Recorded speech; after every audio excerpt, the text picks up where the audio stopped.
Sejam muito bem-vindos mais uma vez ao canal de Autos, pessoal, começando aqui mais um teste da semana com o Volvo XC60 Ultra Dark, a versão quase mais completa, já que você tem acima a Polestar, que é um pouco mais esportiva, né? Aqui você tem só um visual um pouco mais diferente, mas na avaliação completa a gente fala de tudo para vocês. Esse aqui é o nosso teste de viagem, então nós vamos de São Bernardo do Campo até Jundiaí com esse carro para testar como que é o consumo na estrada. Lógico, também o desempenho, a suspensão, a direção, o isolamento acústico, enfim, vamos falar de várias coisas sobre o XC60. Lembrando que esse carro tem várias assistências à condução, mas isso a gente vai mostrar num vídeo separado.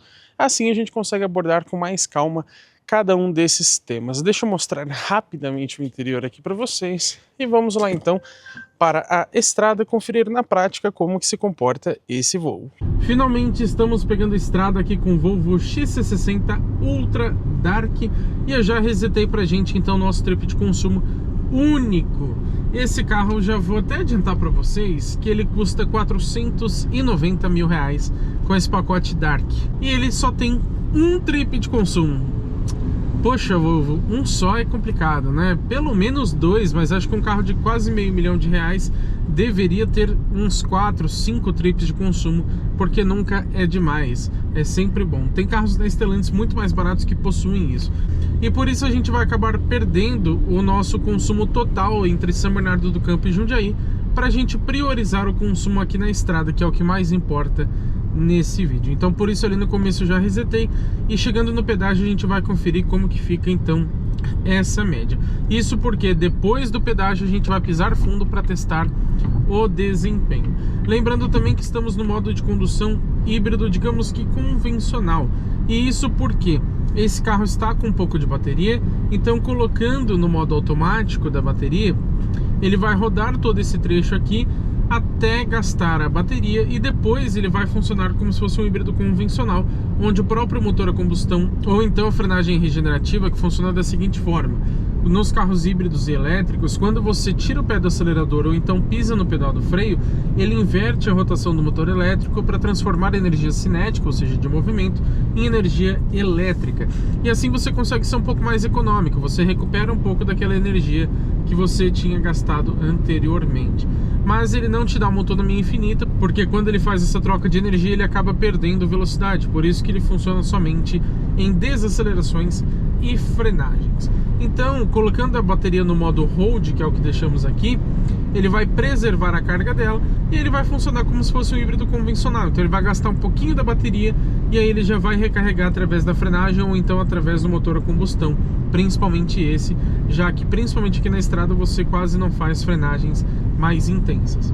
Então, só repetindo, se a gente deixasse no modo automático ele não ia gastar uma gota de combustível, então não faria sentido a gente fazer um teste de consumo.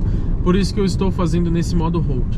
Bom, eu sempre gosto de começar falando sobre conjunto mecânico. E ambas as versões, aliás, todas elas trazem motor 2.0 turbo, somente a gasolina, infelizmente não é flex, que tem 4 cilindros em linha e injeção direta de combustível.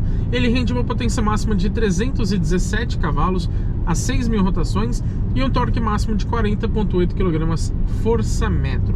Só que esse carro sendo híbrido plug-in, você tem também um motor elétrico posicionado no eixo traseiro.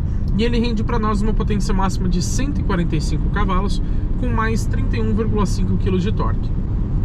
De acordo com o site oficial da Volvo, basta a gente somar esses números para ter então a potência combinada, assim como o torque. Lembrando que isso não funciona com todos os carros híbridos, nem sempre é só você somar, tá? Depende ali de vários fatores. Aqui no caso do XC60, a Volvo diz que é assim. Então ele tem no modo híbrido, combinando os motores, 462 cavalos de potência máxima, com um torque máximo de 72,3 kgfm. São números realmente muito bons e a gente vai colocá-los na prática saindo do pedágio para testar o desempenho. Junto com esses motores está associada a transmissão automática convencional com 8 velocidades. E a tração desse carro ela é AWD, ou seja, all-wheel drive, o que significa que todas as rodas tracionam. Só que no caso aqui do XC60 ela tem uma distribuição automática. Ele consegue mandar até 50% do torque para as rodas traseiras quando ele julgar necessário, mas em condições normais, dirigindo de forma tranquila, ele prioriza a roda dianteira, mandando um pouco mais de torque para ela. Agora, se você estiver com o carro parado, ele sempre estará em modo 4x4 para te ajudar na saída do carro, nas arrancadas.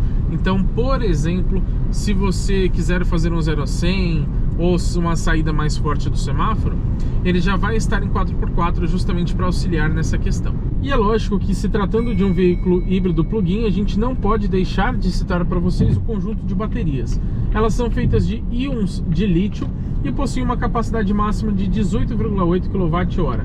Mas o que você consegue utilizar de fato no dia a dia são 14,7 kWh. Qualquer bateria tem isso, tá? Você tem um número total, mas o que você consegue usar é um número normal. A gente chama de nominal e utilizável. E lembrando que a recarga você faz, sendo um híbrido plug-in, você pode conectar ele na tomada, ou então você carrega através do próprio motor a combustão ou nas frenagens regenerativas, como eu comentei para vocês. Vamos falar um pouquinho agora sobre isolamento acústico.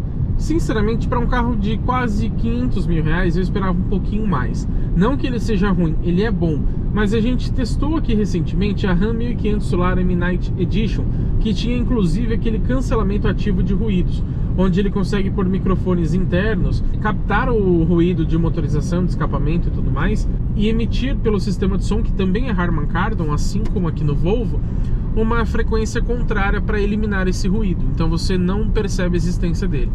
Até onde eu sei, esse carro não possui esse recurso, porque não está especificado na lista de equipamentos ou na ficha técnica. Se ele tiver, me desculpem, mas eu acho que não tem. E lá na Ram 1500 a gente percebeu um isolamento acústico um pouco mais primoroso, principalmente na cidade, onde você tem menos vento. Você percebia que a Ram isolava o barulho externo com um pouco mais de facilidade. Mas não que seja ruim, tá? Só poderia ser um pouquinho melhor. E o barulho de motorização, a gente mostrou também na avaliação completa que não existe uma manta acústica ali abaixo do capô. Então você escuta a motorização com uma certa facilidade, ela não é assim muito silenciosa não. Vamos falar agora sobre suspensão. E por enquanto, onde o asfalto está liso, a gente percebe que a suavidade realmente é muito grande. E aqui, passando pelos desníveis, a gente não percebe assim um desconforto da suspensão. Eu acho ela confortável, apesar de não ser um carro muito macio, tá? Principalmente porque você tem rodas aro 21 com pneu um pouco mais fino, então algumas irregularidades você sente um pouco mais forte. Agora, o que me incomoda nessa suspensão é que ela é barulhenta. Aqui vai ser difícil de você perceber, mas na cidade você escuta bastante um barulho um pouco mais metálico, como se tivesse uma peça solta. E isso a gente já percebeu em vários outros Volvo. É característica deles, tá? Não é exclusividade desse carro, não é essa unidade que está com problema. Mas ele é confortável sim. Acho que para a proposta poderia ser até um pouquinho mais. Mas ainda assim é bom que você não prejudique a dinâmica. Agora, para a gente falar sobre o consumo de combustível, eu cito para vocês que esse carro tem 2.150 kg, o que não é um número muito baixo, a gente precisa levar isso em consideração. Mas o Inmetro diz que na estrada, no modo híbrido, ele faz 11,2 km por litro. Com base no nosso reset aqui que a gente fez, a gente pode perceber que rodamos então aproximadamente 24,3 km, já vai mudar, 24,4 agora. Em 14 minutos mais ou menos, foram 101 km por hora de velocidade média e um consumo, ó, já atualizou aqui para 24,5 km. E um consumo, eu acho que bom, de 14 km por litro. Considero bom porque a gente está no modo híbrido, digamos que convencional, sem utilizar aquele benefício do híbrido plug-in, onde você pode usar bastante ali a bateria para economizar combustível. Agora já aumentou para 14,2 km por litro. Agora vamos testar o desempenho. Vamos lá, pessoal, coloquei aqui no modo Power, onde ele já liga o motor a combustão, e também deixei por desencargo de consciência a bateria no modo automático. Vamos aqui estabilizar em 30, pé no fundo. Minha Nossa Senhora! Como isso anda, Jesus? Já deu 120. Nossa, como isso é divertido. Nossa, é muito rápido. Muito rápido. E vocês puderam ver através do vídeo, né?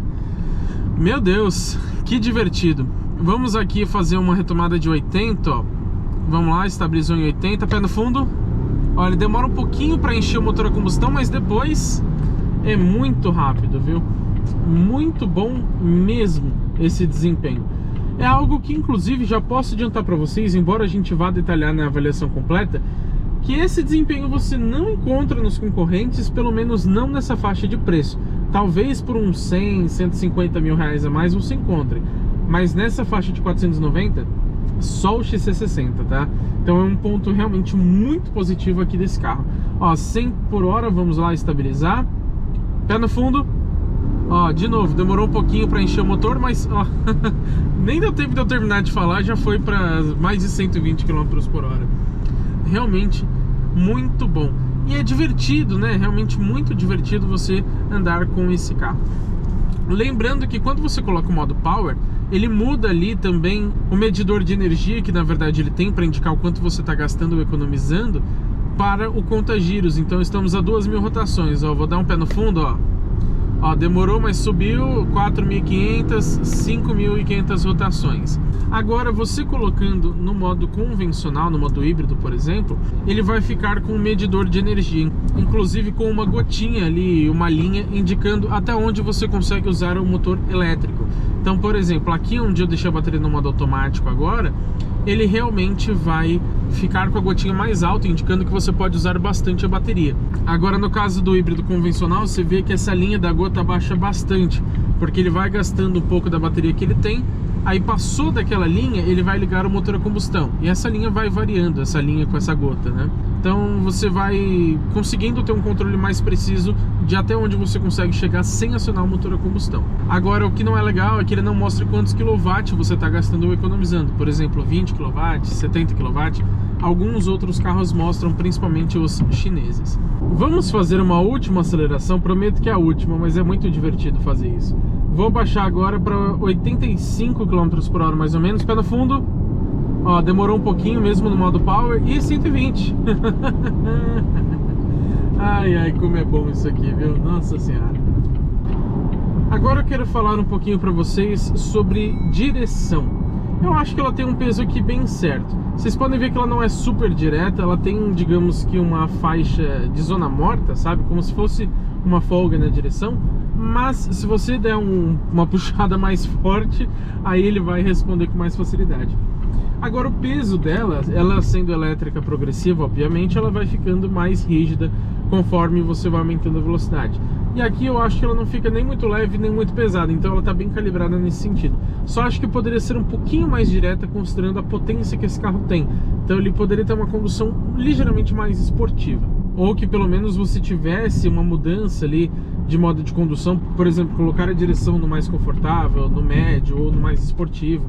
Tem muitos carros bem mais baratos, como por exemplo, de novo, o Volkswagen Taos, que permite esse ajuste detalhado dos recursos do carro, e esse aqui não. Saindo aqui do trecho de estrada, lembrando que o Inmetro diz que ele faz 11,2 km por litro, mas mesmo considerando as aceleradas que a gente deu, que não foram poucas, a gente tem aqui 37,1 km rodados em 24 minutos, 90 km por hora de velocidade média, com um consumo de ainda bons 13,3 km por litro.